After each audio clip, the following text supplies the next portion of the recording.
Hello everyone. Welcome back to Time Recaps, where we recap movies and shows in under 15 minutes. Today, we shall recap an action, thriller movie named Unhinged. I should warn you of spoilers ahead.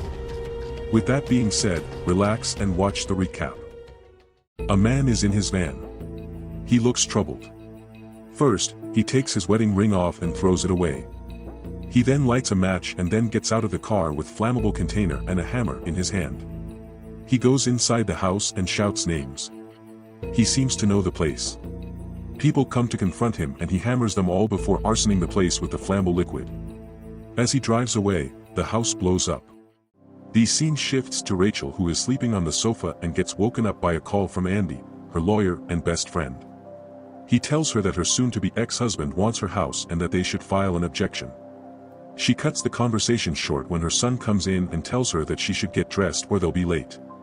The son, Kyle, is in the dining room and the news report for the violent attack saying the man was the woman's ex-husband with a history of substance abuse and violence. Rachel packs her candy cane scissors and the mother-son duo leave for in their old car. They end up stuck in traffic and argue about taking the freeway. The mom decides to do it, even though her son protests, saying they're going to be late. While driving, she gets a call from Kyle's father, who is happy to talk to him. He's disappointed almost immediately when his father cancels their plans to go to a game. To make matters worse, they still end up in a traffic jam on the freeway and his mom gets another call, this time from a client. When she can't lie herself out of the situation and the client realizes she'll be late again, Rachel loses them.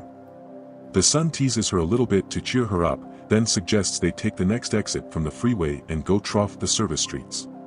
Coming out of the freeway, they stop on a red light behind a gray pickup. When the pickup doesn't move as the light changes, she starts honking and drives around him. On the next light, he pulls up next to their car. It's the man that set the house on fire. He asks them to roll their windows down and Kyle does it. Rachel and the man have an awkward banter with him, patronizing her and then apologizing, expecting her to do the same. She snaps back at him though and disagrees. He gets angry and threatens her that she will find out what a bad day really means. Kyle is scared and asks her to go. The man starts following them and cuts them off, twice. Rachel takes another route and manages to get Kyle to school very late. She calls Andy and asks him to meet her for breakfast in 20 minutes, promising not to be late, even though she's low on gas. Rachel stops at a gas station, sets the pump and goes inside to get a few other things. When she goes to the cashier to pay, she sees the gray pickup parked behind her car.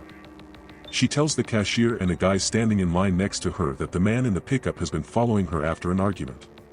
The guy says he'll walk her out and get his plates. As she is done fueling and gets in the car, the guy records for her the man's plates number. She drives off and then the guy stays behind, telling the man to not follow. Suddenly, the man rams him over into the street and he gets hit by a second car, while the pickup continues to chase after Rachel. She tries to loose him on the way, but they get stuck in a traffic jam again, with him right behind her. He rams in her car over and over, but no one reacts. They start driving again and Rachel can't find her phone to call for help. The man pulls up next to her and shows her that he has her phone. She drives off, causing an accident on the way and almost running over a woman, thinking she finally lost him. She pulls up into a parking lot to hide and calm her nerves. Meanwhile, Andy is waiting for Rachel in a diner, calling her, but getting only voicemail. The man with the pickup walks in and heads straight for Andy. He lies to him and says he's an old friend of Rachel's, then sits down and starts to chat with him. They talk for some time before discussing about Rachel's divorce. The man is defending Andy and he is low-key uncomfortable. So the man lies and says he could get Rachel on the phone. Andy tells him to try and gives him his own phone. Back at the parking lot, Rachel is looking for her tablet when she suddenly hears ringing. She finds a phone and picks up even though it's not her phone. The man gives Andy his cell phone and he tells her that he's waiting for her in the diner with an old friend of hers. She says she doesn't know anyone by the name given. Andy turns the phone over to the man the moment she starts talking about him, calling him a psycho, explaining what happened. He tells her that she needs to truly apologize to him in person, which alerts Andy that something isn't right and he asks for his phone back. At that very moment, the man hits Andy with a cup, breaking his nose. Everyone in the diner gets upset, but no one helps. He then slams the man on the table, knocking him out. He puts Rachel on speaker and continues to talk to her, asking if Andy is really just her lawyer and friend, or if she's cheating on her husband with him, just like his own wife did.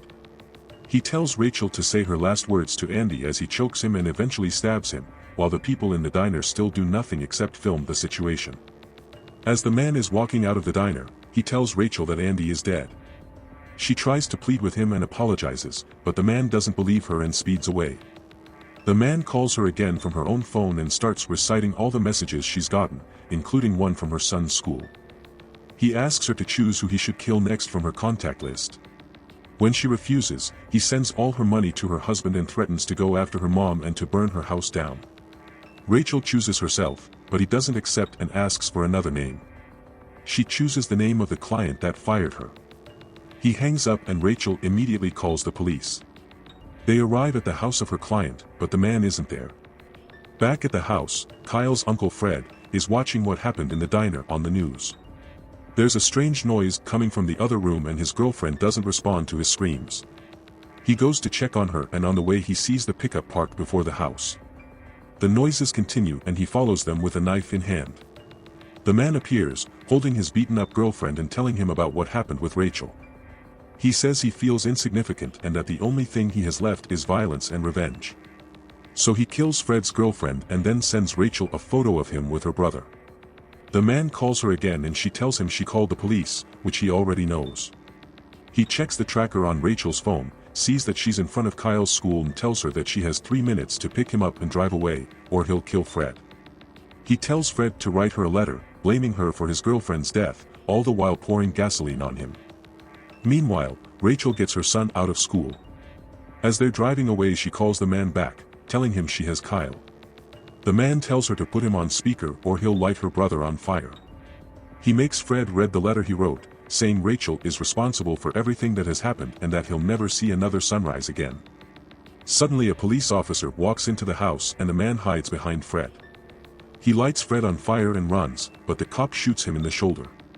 Rachel can hear everything happening on the phone. She stops the car and breaks down. As Kyle tries to comfort her, the phone rings again. It's the man, telling her Fred is dead. He threatens Kyle, but she threatens him back and smashes the phone. She and Kyle get in the car and head to the police station. On the way there they realize that he might be tracking them with Rachel's tablet. Kyle finds it tapped beneath her seat and wants to throw it out the window, but Rachel has the idea to track the man with the tablet, like he tracked them before. Kyle realizes that he's right in front of them, having stolen her neighbor's van. They see a police car in front as well and Rachel tells Kyle to put his seatbelt on while doing 20 over the limit and head straight to the police car. Kyle tries to get the cops' attention, but the man figures out what they're doing and rams the police car, causing a massive car crash. He keeps following them and catches up. Kyle calls the police from the tablet, but they tell them that they can't do anything to help. The tablet dies and they are left on their own. Rachel decides to go to her mother's house, where the neighborhood is just complicated enough to slow the man down a little. She speeds up and he follows, causing car crashes on the way. She manages to trick him and lose him for a moment, just long enough to get to her mother's house and let Kyle inside. When he gets there, he activates the panic button on the alarm, then gets a flashlight and hides upstairs in a secret compartment. Meanwhile, the man is riding around in the neighborhood, looking for them. He sees the car and stops to take his meds and gathers himself. Suddenly Rachel rams into him with another car. She walks up to his car, but he grabs and pins her to the ground.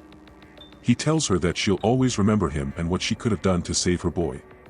He goes after Kyle in the house, calling for him, lying it's the police. The kid makes a noise and Rachel appears in the hiding spot, but so does the man.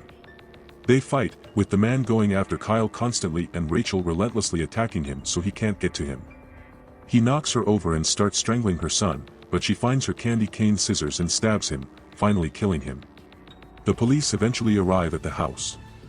Rachel and Kyle are approached by the police officer that found Fred and he tells her that he's still alive. They are on their way to see him and make sure to not anger anybody else on the way. That brings us to the end of the recap. Thanks for watching. Have a great day.